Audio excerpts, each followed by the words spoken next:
What's up everybody, Dead Girl here. We are in New Orleans. We're getting to do our very first ghost tour here. The ghost tour company is called Free Tours by Foot. It is a kind of a pay what you think the tour is worth. You do have to book it online. We did some research and watched some of their previous videos and it looked amazing. So we're really excited to do this ghost tour. Erica, why are you on bundled up?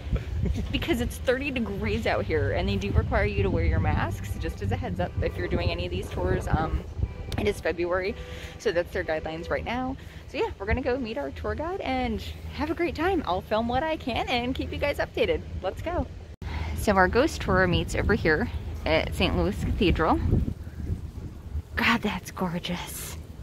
I just wanted to share that with you guys. We're gonna meet our guide. It's set over in front of the church actually, so she should be here within the next 10 minutes. And we're gonna get this amazing tour started. Very excited.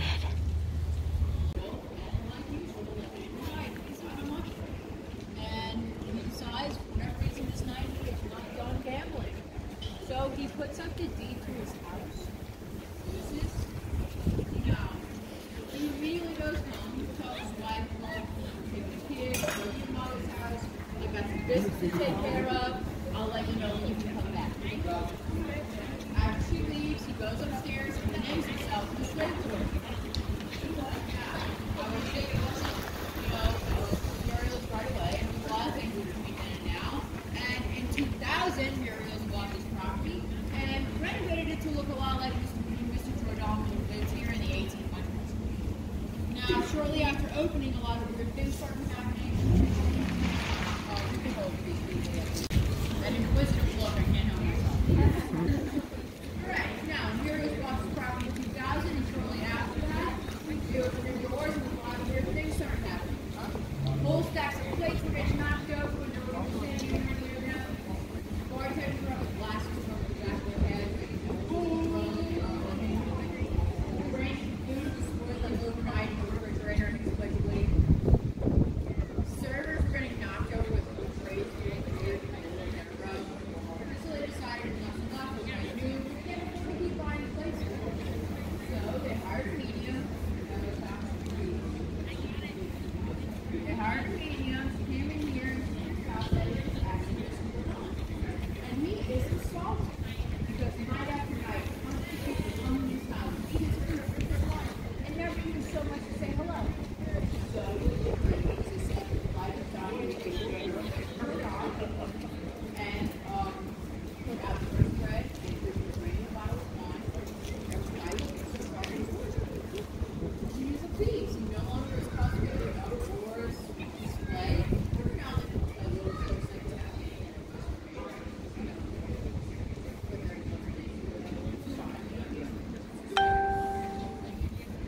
I'm actually going to take you around the corner. You can see that.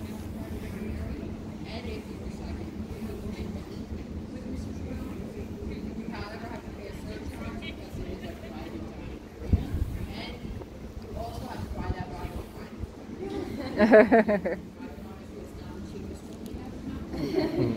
So, if you decide it's worth the money or you just flat out afford it, I highly suggest it. It's something a good time. I would never do it. Just take a test by it. You're weird. Also, what used to be the slave quarters is now just the seance rooms. And it looks a lot like what you would imagine a seance room would look like in Hollywood. A little bit over the top, but still really cool. I was up there at a party where a friend of mine actually from Bozeman, Alabama, right on this property. And she got to just come out to eat and scream outside. And we were all standing in the street. She said, "What are y'all doing here?" And we turned around, our friends on one knee. We said, "Yes." Aww. She said, "And it was 5 years ago, and they're still together, so it's working out so far." And they had their engagement party in the seance room. And it was so cool. It really was. Up until there was only about 10 of us left. And then it was so creepy. We're just looking at each other. It's quieter than the rest of the the air's extra still. And we're like, let's go, right? Let's find somewhere else to go. We can go somewhere else. Needless to say, it was still a good time. And if you want to see the seance room, come by here during the day. Every easy.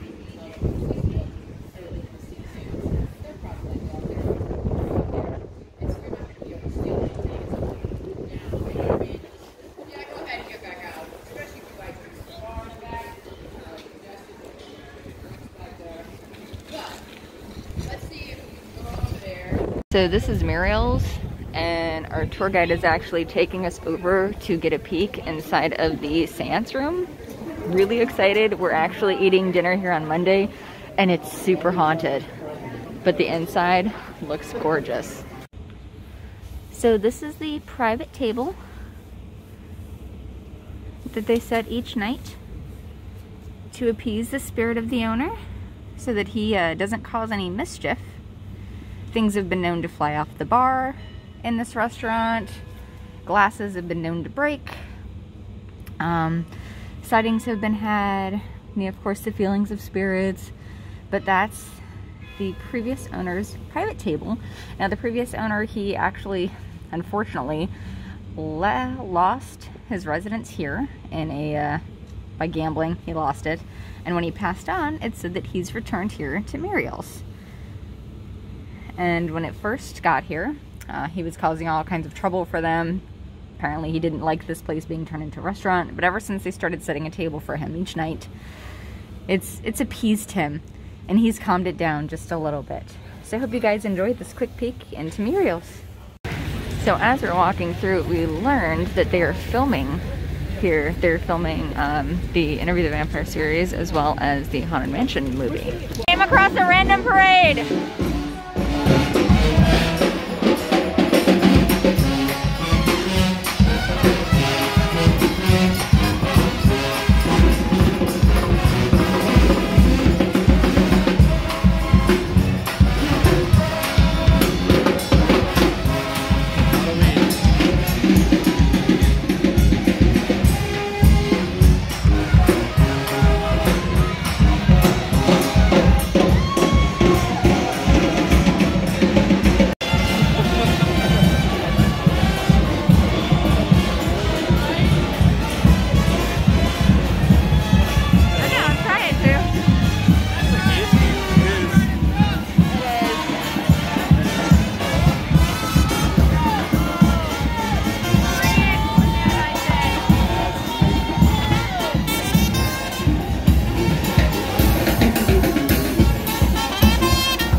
They didn't get it right at all.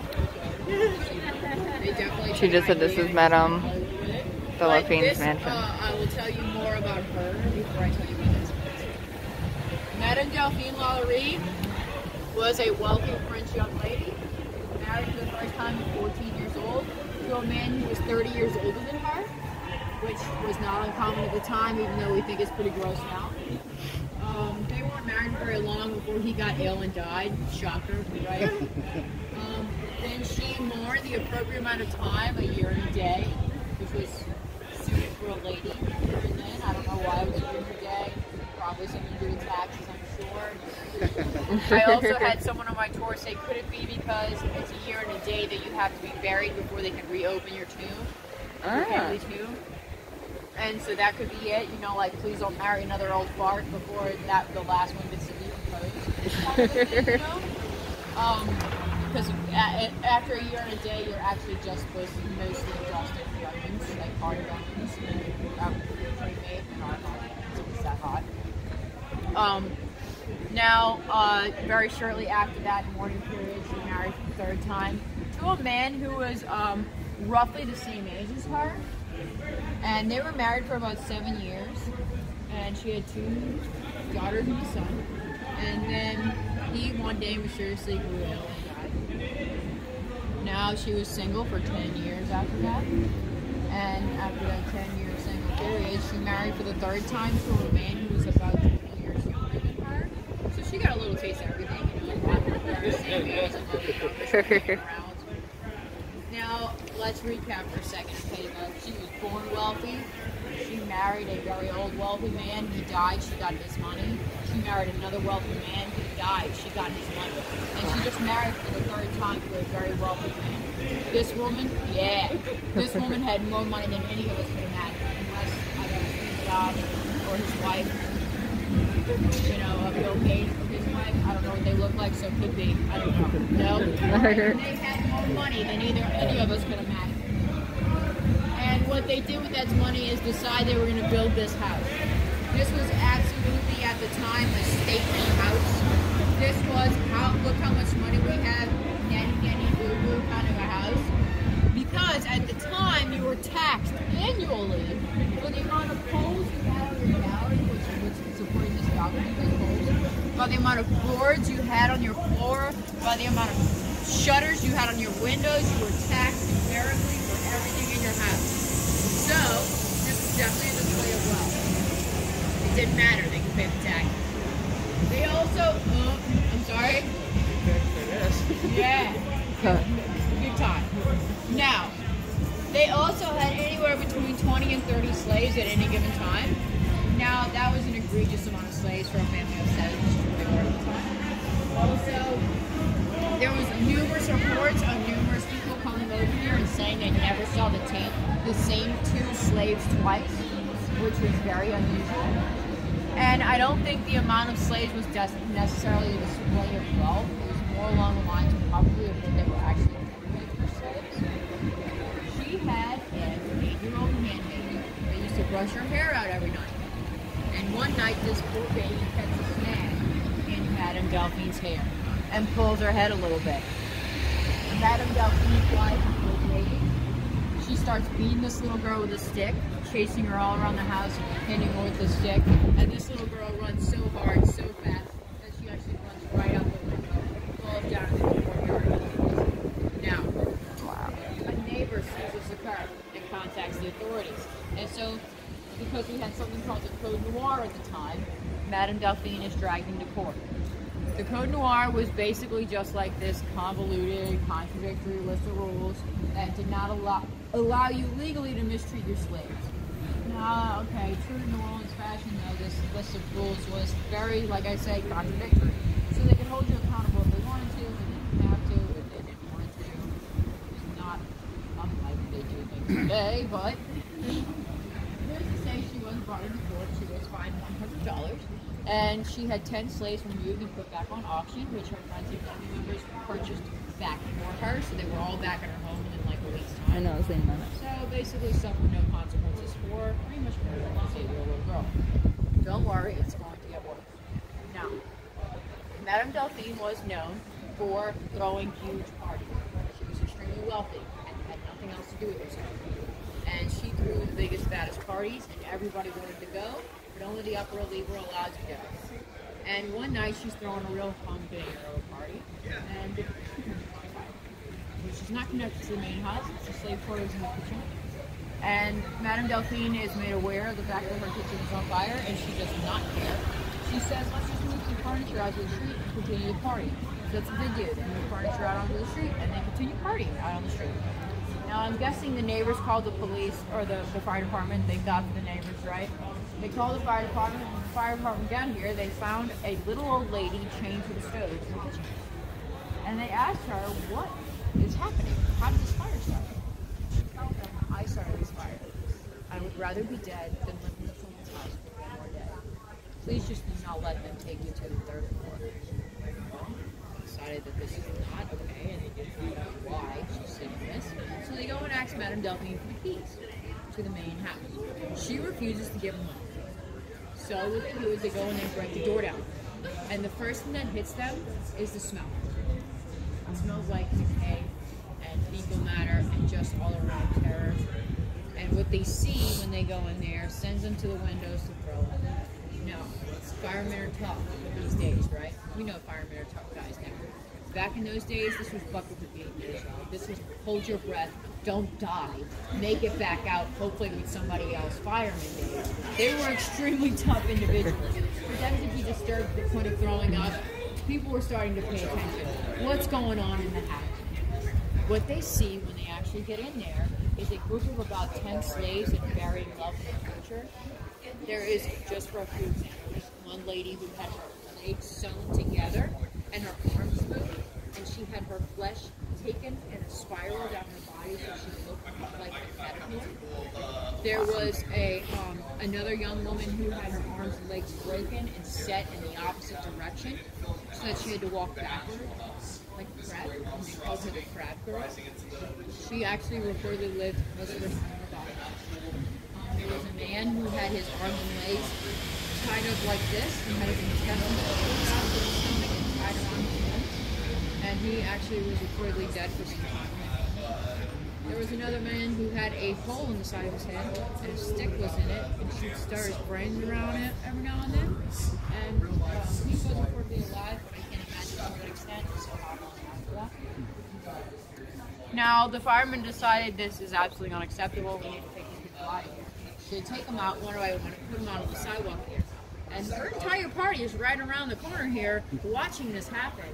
And by the time they get all these people out, they're no longer her party. They are a mob. They are out front. Where is Delphine? What is she doing right with this? They go in the house, they ransack it, they set the actual house on fire, and never find Madame Delphine.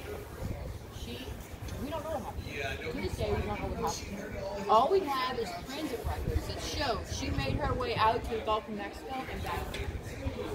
Now, there are reports that she could have possibly died from bullets, which I think sounds suspicious.